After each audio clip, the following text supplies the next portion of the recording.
You know, the world of English is a fun and exciting place to be.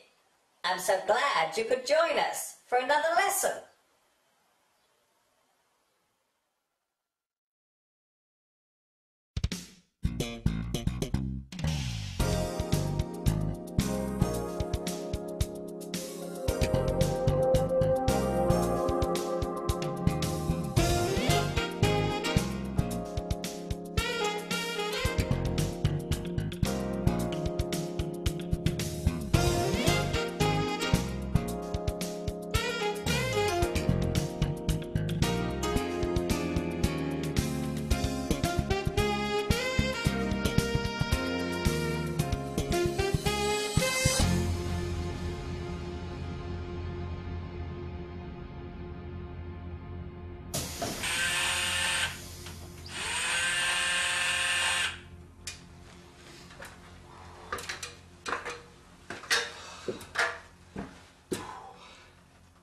Oh, hi everybody. This is Mr. Duncan in England.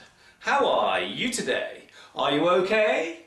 I hope so. Are you happy?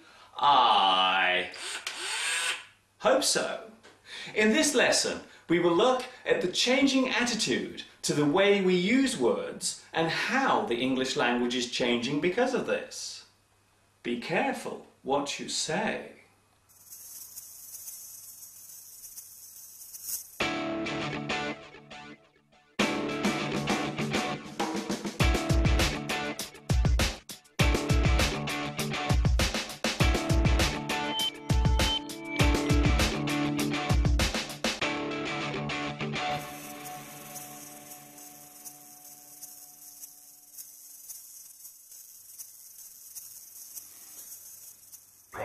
They say that the English language is very colourful and can be used in many interesting ways to describe things around us. However, over the past few years we have started to change some of these words because we feel that perhaps they may be rude or could cause offence to certain people. We call this change political correctness. Wow! So many nuts. Would you like one? Not bad.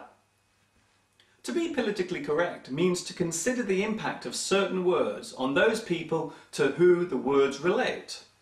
These groups are often those who have a disability, job titles that refer to gender, religion, or somebody's sexuality or ethnic background.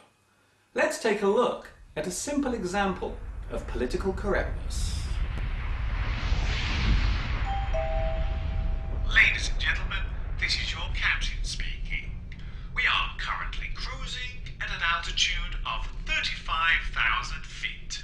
Should you require any refreshments during the flight, one of our beautiful air hostesses will give you all the assistance you require.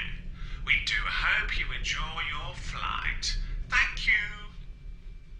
The title air hostess was given to females who work on board aircraft, serving food and drinks and giving assistance to the passengers. The male title was air steward. Some people thought that separating the two genders was unfair and gave a bad image to females who were in this profession. So instead, a new word was introduced that covered both sexes. So nowadays, we say cabin crew. This alteration has caused other changes too. These days, we do not use the title policeman and fireman. Instead, we now say police officer and firefighter. We have also changed words that relate to a person's physical appearance. We no longer use the words fat or tubby to describe a person who weighs too much. These days we tend to use the words large or overweight. Here in the UK, we no longer use the word handicapped to describe a person who cannot walk or has to use a wheelchair. we now use the word disabled or physically challenged. However, in the USA, the word handicapped is still widely accepted. Here are some other examples.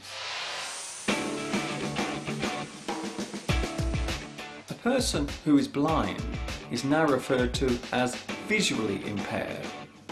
A person who is deaf is now hearing impaired. A person who cannot walk is now physically impaired. The word impair means weaken or damage. So by saying that something is impaired means that it is not complete or is not working fully.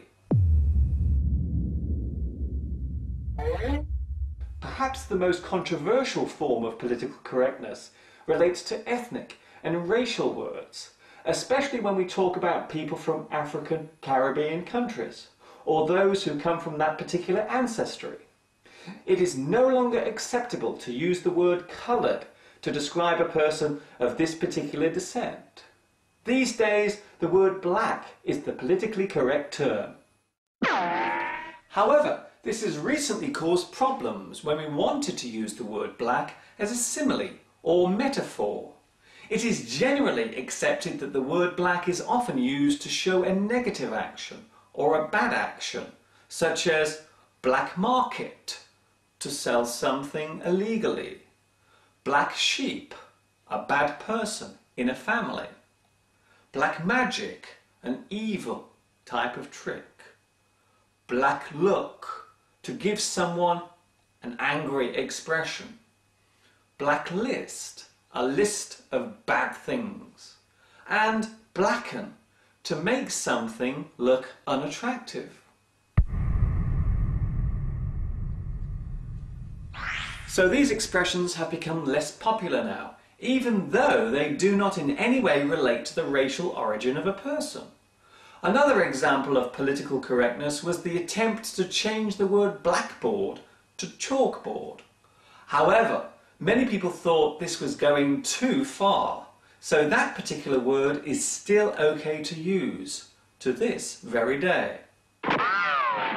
It's a good idea. It's a bad idea. I agree. I disagree. It's wrong. It's okay. It should be stopped. It's all right. I have no problem with it. No worries. It's okay. It should be stopped. I think it's disgusting. Look what I'm having for my tea. Political correctness tends to occur in democratic countries where freedom of speech is taken as a civil right. In some ways, it is ironic that societies that encourage free speech are the same ones that are also attempting to suppress it. It is also worth noting that being politically correct is not a new thing. In fact, it can be traced back to the early 20th century, during the period of the First World War.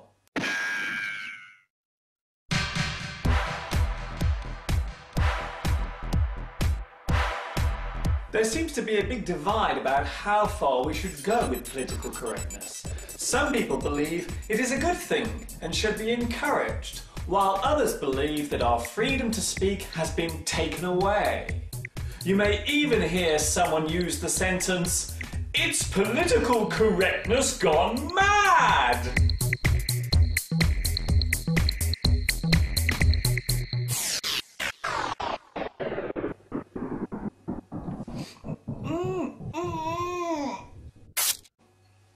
Love it or hate it, it seems political correctness is around to stay. Generally, the thought behind it is a good one, and maybe we should try to encourage the positive use of words. But some people think we should be careful not to carry it too far, or allow it to get out of hand or out of control. It is yet another example of how the English language is constantly changing. Whether it is for the better or worse, it's for you to decide.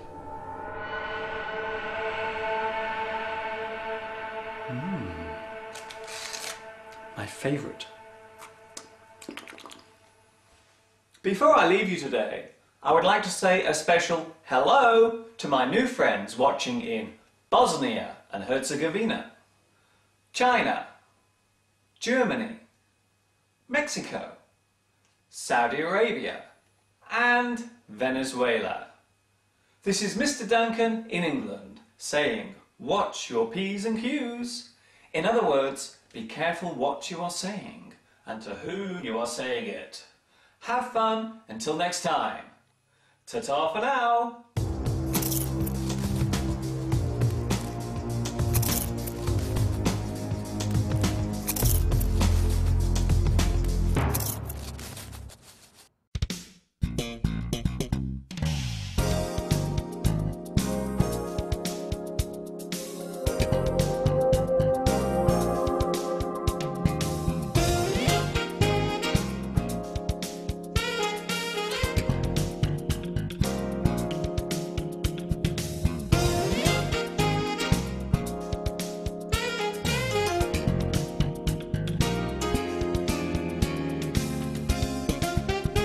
These leather trousers are so hot, I'm taking them off.